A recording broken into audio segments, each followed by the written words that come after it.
Durante décadas, a China ensinou sua população a trabalhar, produzir e poupar. Agora o governo enfrenta o desafio contrário: convencer esse mesmo povo a gastar mais. Isso porque a maior fábrica do mundo descobriu que não consegue continuar crescendo se seus próprios consumidores mantiverem a carteira fechada. Durante boa parte das últimas 4 décadas, a lógica chinesa funcionou com uma disciplina relativamente simples: produzir muito, investir pesado, exportar para o mundo e guardar uma parcela elevada da renda. As famílias trabalhavam, poupavam e compravam imóveis. As empresas ampliavam fábricas. Os governos locais construíam estradas, bairros, aeroportos, ferrovias e zonas industriais. E o país transformava essa combinação em crescimento acelerado. O resultado foi uma das maiores transformações econômicas da história. A China deixou de ser um país majoritariamente pobre e rural para se tornar o maior centro industrial do planeta. Passou a fabricar de roupas e brinquedos a carros elétricos, painéis solares, máquinas, baterias e equipamentos eletrônicos. Mas existia um problema escondido dentro desse sucesso. Uma economia não consegue depender para sempre de produzir cada vez mais e vender uma parte tão grande dessa produção para outros países.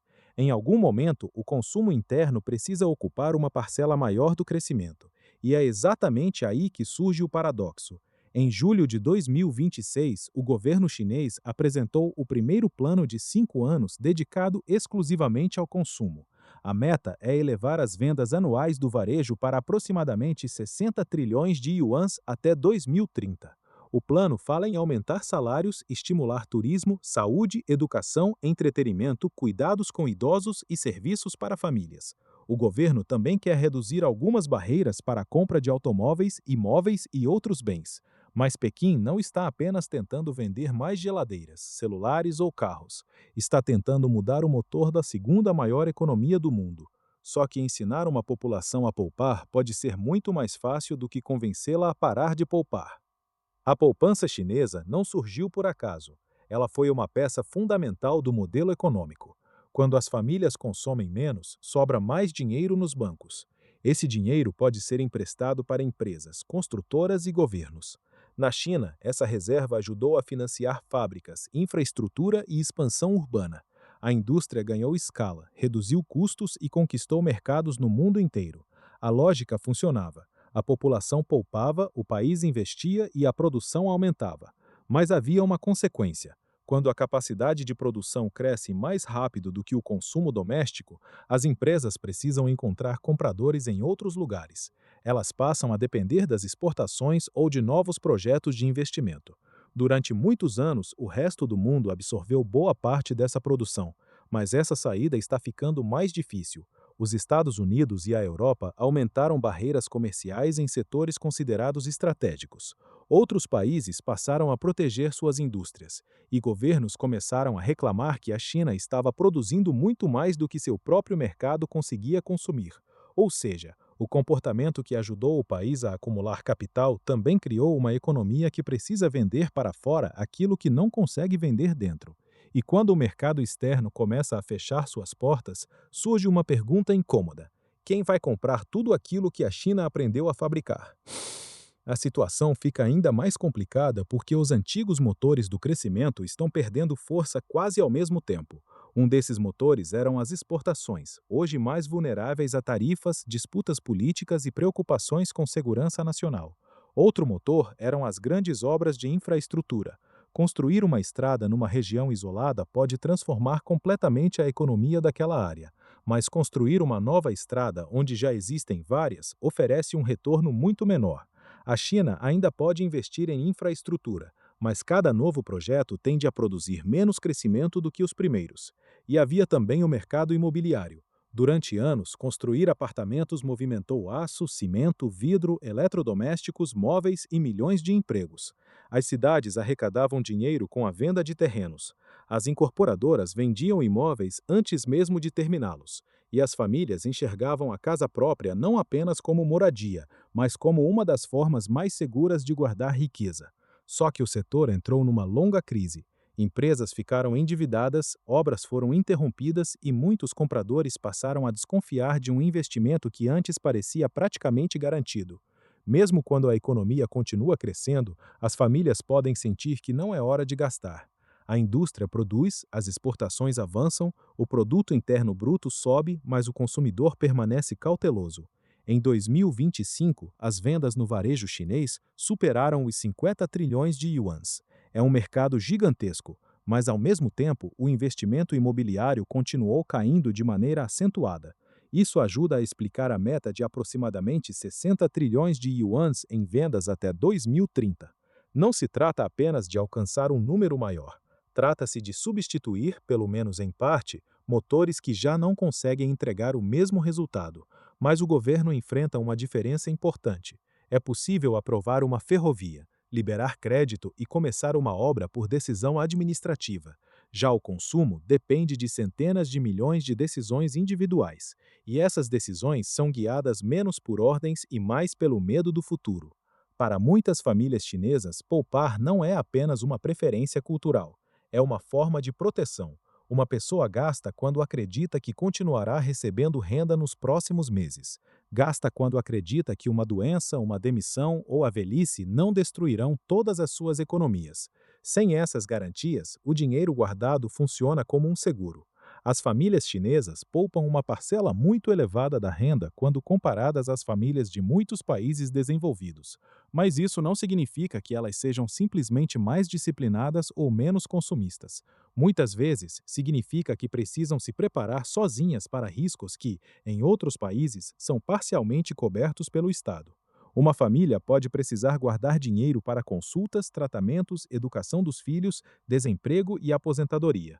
E essa proteção não é igual para todos. Trabalhadores urbanos com empregos formais podem ter acesso melhor a benefícios. Já trabalhadores informais, migrantes internos e moradores de regiões rurais podem enfrentar uma cobertura muito mais limitada. Por isso, aumentar o consumo não depende apenas de criar promoções, depende de reduzir a necessidade de poupança preventiva. Quando o governo melhora aposentadorias, seguro-desemprego, saúde e acesso a serviços públicos, uma família pode guardar menos sem sentir que está assumindo um risco irresponsável. Essa é a diferença entre mandar alguém gastar e criar condições para que essa pessoa queira gastar. Mas existe outro bloqueio importante. Ele está dentro do principal cofre das famílias chinesas, a casa própria. Em muitos países, uma casa é ao mesmo tempo moradia e patrimônio. Na China, essa função ganhou ainda mais importância. As opções de investimento acessíveis às famílias eram mais limitadas e os imóveis pareciam oferecer segurança. Quando o preço da casa sobe, o proprietário se sente mais rico. Mesmo sem vender o imóvel, ele acredita que possui um patrimônio valioso. Com essa confiança, pode trocar de carro, viajar, reformar a casa ou gastar mais em serviços. Quando o valor do imóvel cai, acontece o contrário. A família protege o caixa, adia compras e aumenta a poupança. Os apartamentos vendidos antes da conclusão agravaram esse problema. Muitas famílias começaram a pagar por imóveis que ainda estavam em construção. Quando as obras atrasaram ou foram paralisadas, a confiança caiu não apenas naquele apartamento, mas em todo o sistema. Por isso, resolver projetos imobiliários inacabados é parte importante da tentativa de recuperar o consumo. Não basta reduzir os juros. Crédito barato ajuda quem já deseja comprar, mas não obriga uma família insegura a assumir uma nova dívida. Um desconto pode antecipar a compra de um carro ou de um eletrodoméstico, mas não muda a visão daquela família sobre os próximos 5 ou 10 anos. O consumo depende de renda, mas também depende de confiança. Confiança de que o emprego continuará, de que o imóvel será entregue, de que haverá atendimento médico numa emergência, de que a aposentadoria será suficiente. É por isso que o novo plano chinês não fala apenas de lojas e produtos. Ele tenta mexer nas bases que determinam se o dinheiro sai ou não da conta bancária. Durante muito tempo, existiu a expectativa de que o próprio crescimento econômico elevaria automaticamente o consumo. A lógica parecia razoável. Mais fábricas gerariam mais empregos elevariam os salários, e salários maiores fariam as famílias comprarem mais. Isso realmente aconteceu em parte. A China criou uma classe média gigantesca e um dos maiores mercados consumidores do planeta. Mas o consumo das famílias ainda representa uma parcela relativamente pequena da economia chinesa quando comparada à de muitos países desenvolvidos. Isso mostra que o problema não é apenas o tamanho do mercado, é a distribuição da renda e da segurança econômica. Uma grande parte do dinheiro gerado pelo crescimento continuou direcionada para empresas, investimentos, construção e governos locais. Agora, o plano propõe elevar salários, melhorar os rendimentos das famílias e fortalecer os serviços públicos. Também orienta a política fiscal e financeira a oferecer benefícios mais diretos aos consumidores. Na prática, isso cria uma disputa dentro do próprio orçamento do país. Uma nova ponte, uma ferrovia ou um aeroporto são visíveis. Podem ser inaugurados, fotografados e medidos. Já aposentadorias, assistência médica e seguro-desemprego produzem um resultado menos espetacular, mas podem deixar milhões de pessoas seguras o suficiente para consumir mais. O governo está tentando fazer duas coisas ao mesmo tempo: estimular compras agora e alterar as expectativas para os próximos anos. A primeira parte pode ser feita com descontos, crédito e redução de restrições. A segunda exige reformas muito mais lentas. E é nessa segunda parte que o plano será realmente testado. Existe ainda outra mudança importante. A China não quer que sua população compre apenas mais produtos. Ela quer que compre mais serviços, experiências e qualidade de vida. Uma fábrica pode produzir milhões de televisores, geladeiras e celulares, mas uma família não troca esses produtos todos os meses. Serviços funcionam de maneira diferente. Turismo, restaurantes, esportes, cultura, saúde, educação, cuidados com crianças e assistência a idosos podem gerar gastos recorrentes. Também criam empregos que não dependem diretamente de exportações. Por isso, o plano dá destaque a setores como turismo, esporte, cultura, saúde, creches, educação e cuidados com idosos. A China também quer ampliar voos internacionais, facilitar a entrada de visitantes e desenvolver novas formas de consumo digital e de entretenimento. Os serviços já representam uma parte importante dos gastos das famílias chinesas, mas ainda ocupam uma parcela muito menor do consumo do que em países como os Estados Unidos.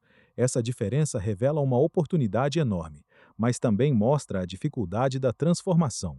Não basta abrir hotéis, restaurantes, creches ou centros de cuidados. As famílias precisam ter tempo, renda e confiança para utilizar esses serviços.